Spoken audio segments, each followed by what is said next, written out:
Presiden Ukraina Volodymyr Zelensky kembali menyuarakan kekhawatiran serius terkait perkembangan hubungan China dan Rusia.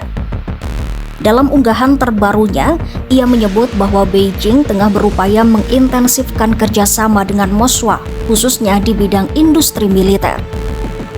Hubungan kedua negara itu memang semakin erat sejak Rusia melancarkan invasi besar-besaran ke Ukraina pada 2022.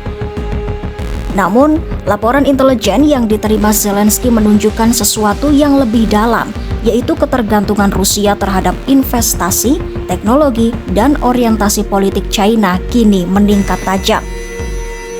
Zelensky menyebut mitra intelijen Ukraina juga menemukan indikasi bahwa China dan Rusia sedang memperkuat kolaborasi industri pertahanannya. Karena itu, Zelensky telah memerintahkan Dinas Intelijen Luar Negeri untuk memantau pergerakan tersebut secara lebih substansial, terutama karena hal itu dapat berdampak langsung terhadap keamanan Ukraina dan sekutu baratnya. Zelensky menegaskan, keamanan global tidak boleh dirusak hanya karena nafsu agresi Rusia tidak berkurang. Laporan intelijen tersebut juga menyentuh aspek penting lain, yaitu tren penghapusan kedaulatan sebagian wilayah Rusia demi keuntungan Beijing. Hal ini ditandai dengan penggunaan lahan kaya sumber daya oleh pihak China, serta meningkatnya penjualan sumber daya Rusia kepada Beijing. Meski banyak tekanan dari Barat agar China menjaga jarak, kenyataannya Beijing justru semakin mendekat ke Moskwa. Pada berbagai forum internasional termasuk KTT Organisasi Kerjasama Shanghai, para pemimpin dunia negara menguraikan visi tentang tatanan dunia baru yang multilateral. Tidak hanya itu, Presiden China Xi Jinping menjanjikan peningkatan investasi dan pendalaman hubungan ekonomi, menyebut kemitraan dengan Rusia sebagai pilihan strategis bersama. Kedirgantaraan, energi, pertanian hingga ekonomi digital menjadi sektor yang siap digarap bersama. Di tengah meningkatnya kecemasan geopolitik, Zelensky mengumumkan perkembangan positif di jalur diplomasi dan rekonstruksi. Ukraina telah mencapai kesepakatan awal dengan pejabat senior Amerika Serikat terkait rencana pemulihan pasca perang. Dalam pertemuan dengan Menteri Keuangan AS Scott Bessent, delegasi AS termasuk Jared Kushner dan CEO BlackRock Larry Fink turut hadir.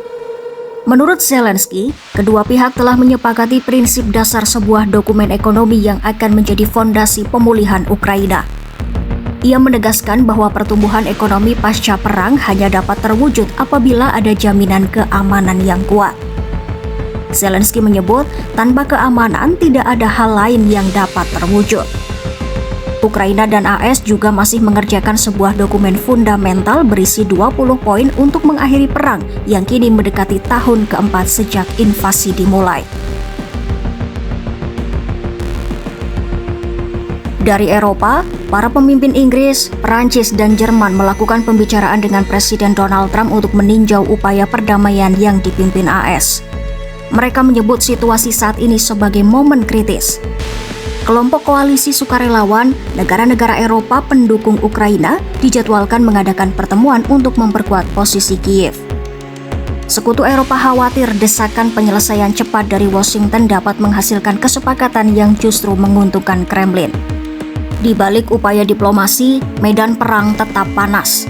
Di Kherson, rumah sakit menjadi sasaran penembakan yang menewaskan 3 orang dan melukai 2 lainnya. Semua korban adalah pekerja rumah sakit. Di selatan Odessa, drone Rusia menyerang infrastruktur energi.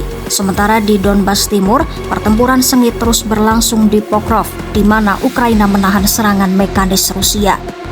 Peristiwa-peristiwa ini menunjukkan bahwa meski diplomasi berjalan, konflik di lapangan tetap membara. Dan di tengah semua itu, kedekatan China-Rusia menjadi lapisan ancaman baru yang harus dihadapi Kiev.